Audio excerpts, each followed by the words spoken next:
Hello, welcome to Web of Stories. My name is Melinda and it is Tuesday, which is Tag Tuesday. Actually, it's Wednesday. It's the Wednesday before you'll see this, and I wasn't planning on doing another video, but then Angelia tagged me in one, so I have to do it because, hey. So I took all my equipment out and now I'm filming this one again. And I just watched her video, so this is all like extemporaneous. I haven't planned any of this out. But this is the reader problems tag. I was tagged by Angelia. That's all below. No one knows who started this tag. It's a mystery, I guess. There are 11 prompts. So let's go through this. Prompt number 1. You have 20,000 books on your TBR. How in the world do you decide what to read next? Interesting. I actually probably do have 20,000 books on my TBR.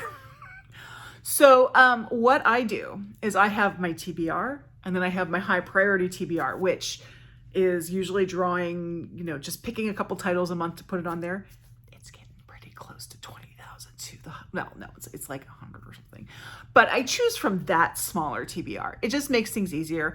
I allow myself some mood reading within that, and there's usually a pretty good selection in there. So I haven't, since I started doing that, I haven't felt overwhelmed with what to read next. So I just make my TBR smaller. That's all I do. Question 2. You're halfway through a book and you're just not loving it. Do you quit or are you committed? I would love to say I quit.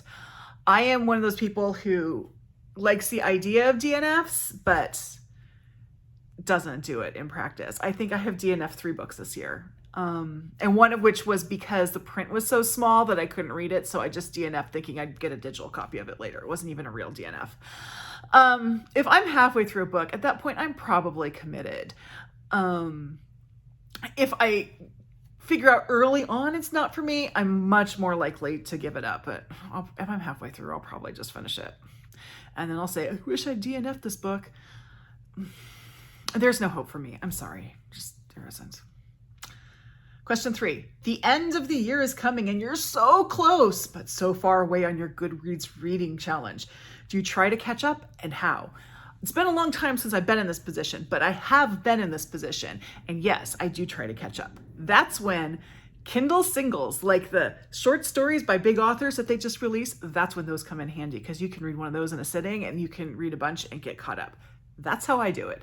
I have a bunch of those kind of stored up if I ever need it. Now, I am, I think, 10 books away from reaching my Goodreads goal for this year. My goal was 144 books. So I've read like 134 or around there. I'm not in any danger of it this year. I need to learn to up my goal a bit. So yes, that has happened. That's what I did in that case. Question 4. The covers of a series you love do not match. How do you cope? So I'm not someone who is that precious about covers and things that look.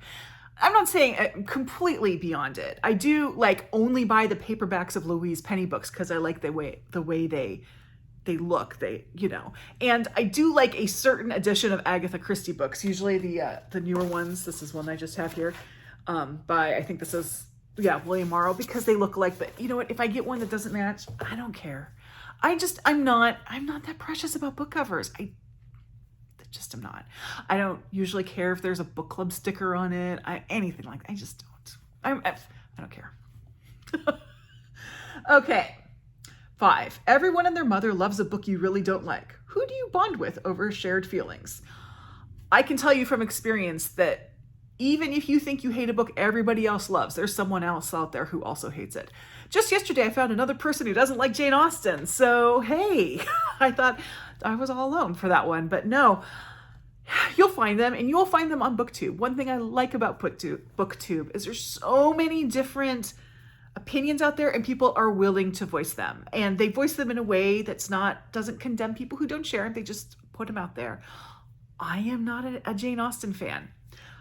I will admit, I read but one of her books in an academic. I have read all of her books, but only one of them I did not read in an academic setting. So I might in the future give it another try to see if just reading it for fun is different. But right now I'm like, it's okay. You'll find someone, and it's okay not to like what everybody else likes. You bring your own experience to a book, and your own experience is unique to you. So it doesn't matter. Okay. Oh, this is such a good one. This is number 6. You're reading a book and you're about to start crying in public. How do you feel? This has also happened to me. I was on the Max when I was working. So the Max is the like the train, in the Portland metro area. And this is when I was still working, and I was reading, I believe I was reading The Light Between Oceans, that one about the lighthouse keepers in Australia, and they find a baby, that one. And I'm kind like ugly sob crying. And I happened to be on the Max when I started crying, and I was just crying. I couldn't stop it. And, I kind of looked up and people were looking at me, and I just put the book down and I said, this is a very sad book. And I just picked it up and kept going. Because there you go. And I'm sorry, if watching someone cry reading a book is not a recommendation for that book, I don't know what is. That being said, I remember very little about that book other than it made me cry. But yeah, I'll just embrace it. And I've done it. Number 7, a sequel of a book you love just came out, but you've forgotten a lot from the prior novel. Will you reread the book, skip the sequel, find a synopsis on Goodread, cry in frustration? This is where audiobooks are really handy. I will generally do an audio reread of the previous book. Even if I have to kind of speed it up to get through it to refresh my memory, that is a really great way for me to do an audio, especially a novel, because lots of times in novels, I have to really work at keeping my mind focused on the novel if I'm listening to it. Right now I'm listening and I have been for a very long time, Tom Lake. And that one is like, I don't do anything else when I'm listening to that book. I don't play video games. I just pace my house. That's what I do. But if it's a book I've already read, so I kind of already know what's going on and I'm just refreshing it, I can put that on and listen to and do other things around. So audiobooks are great for that, for me. Okay. Question number 8. You do not want anyone borrowing your books. How do you politely tell people nope when they ask? So when I read a book, it either goes on my keeper shelf or it doesn't. And if it doesn't, I will press it into your hands. I will leave a little for libraries. If I give that book to you, I don't want it back. And probably the majority of the books I read go there because they have to be books I really, really love.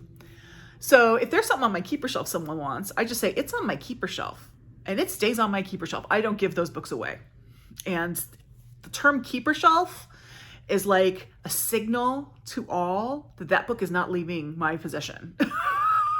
So it's on my keeper shelf. But if I have a book here, like someone comes in, I'll just do Agatha. Well, this is not a good example because this one is going to go on my keeper shelf. I don't have any other books around here right now. But let's say this wasn't Agatha Christie. This was something else. And it was just laying around. I'm like, I've wanted to read it. And this wasn't a book. I'd say, take this book and then pass it on. I don't want it back. Just take it. So that's how I handle that. I just tell people either they take it and I don't want it back, or it's on my keeper shelf. Now, one time I used to be better about, and I should say better, I used to be a little freer about lending out books that I wanted back. And I had a friend and I told him, I gave him this book and I said, I want this book back. I was the clearest I could be about it. So he read it. He told me he read it. And I said, okay, I'd like my book back now. He's like, oh yeah, I forgot it. Okay, yeah, I forgot it, on and on. And then it came to a point where we went to his house for some reason. I walked in his house. I went over to his bookshelf. And I started going through his bookshelf. And he's like, what are you looking for? I'm looking for the book I lent you. He'd given it to someone else. That was the last time he ever got a book from me. And I told him that. I said, I'm not ever lending you a book again, so don't ask me. It's just not happening because I did. And I've never gotten that book back. And it was a book that was not a well-known book. It's not in print anymore. It's called Troll. I don't even know who it was about. It's like some Scandinavian book about this guy who adopts a troll. But I really enjoyed it and I wanted it back. And I don't know where it is. I can't get another copy of it. And I've yet to forgive him. Yeah. It's true. Okay. Number 9.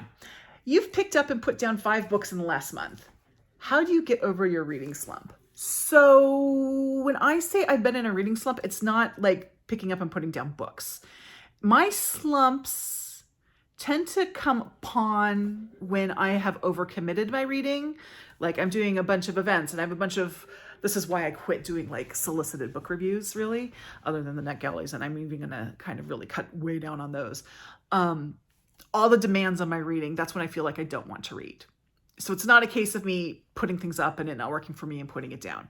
When I find myself in that position, I just have to like, okay, I need to find something I just want to read. And if it's a reread, that is fine. I just find something I know I want to read and not worry about it. I don't care, put everything out that I have like, that has some sort of obligation with it. I put it down and I just read something for fun. So, but as for a reading slump where things just aren't working for you, I've never really had something like that. So I don't know what to do. Maybe do the same thing. Just find something that I've already read and liked and read that. I don't know. Hope I didn't just knock it on some wood there. That never happens. Okay, number 10. There are so many new books coming out that you're dying to read. How many do you actually buy? So I am trying, not successfully, to cut down on my book buying. Just trying. I do try to when I buy, especially like new hardcovers, I only buy new hardcovers usually when it's a book that I'm fairly certain is I'm going to want on my keeper shelf. Not including book of the month books, but like I pay full price for a new release hardcover book. My expectation is that I will be keeping that book. Now, picking up other books, other places and paperbacks, that's different. I need to not do that so often, but I'm trying really hard to rely more on my library for things because I have just too many books. But yeah, I'm trying to, the other thing I've noticed is, and I was just talking to friends about this because I finished the book Clytemnestra by Costanza Casati, and it is the first Greek myth retelling that I have ever read. But I own several Greek myth retellings. But Clytemnestra was a library book. So I'm like, why? I mean, it was a great book. I recommend it. This is not at all a critique on the book. There's nothing about the book. But it's like, I buy all these books. I have these because I want to try them and I don't. It takes a library book for me to get going. So I try to keep that in my mind when I'm like, maybe I should get this from the library and see if I really like it first. But as I said, I'm not good at that. I have too many books that I haven't read yet. And number 11. After you've bought the new books, you can't wait to get to, how long do they sit on your shelves before you get to them? Ha ha ha ha. Generally, I'm going to put book of the month books aside for that one because they just, sometimes I read them right away, sometimes I don't. It's fine. But I do try to read new hardcover releases that I buy. I try to read them within the month, a month of getting them. You know, I spent the money on it. That needs to be a priority. Now, everything else, it just goes into my TBR. And then each month I do a random number generator and pull a certain number of books out. So it just depends. It depends on when they come up, usually. Sometimes I'll pull certain books for certain reasons. But I have started keeping a track of how long books are. I do own some books that I've had for about 3 years that I haven't read yet. Not proud of it, but that's the truth. And I bet I'm not alone in that. Just saying. So yeah, that's my answer to that. And that was the last question. So now I get to tag some people. And a lot of people have already done this tag. So I think I have found 3 people who I don't think have done the tag. I'm sorry if you have. But I don't think you have. And then also, if you haven't done the tag and I haven't tagged you, consider yourself tagged because I just don't know who's done it and who hasn't done it yet. So the first person I'm tagging is Chris at Chris Daily Reads. And then Alex at Frank Fiction. Frank Fiction. That's hard to say for some reason. I want to say Frank Friction. Sorry, Alex. It's Alex at Frank Fiction. And then Lori at Books, Ink, and Paper. So those are my tags. If you want to do it, go right ahead. I'd love to see your responses. Tag me so I'd be sure to see them. If you made it this far, give me a thumbs up, subscribe to my channel, and I'll see you next time. Bye.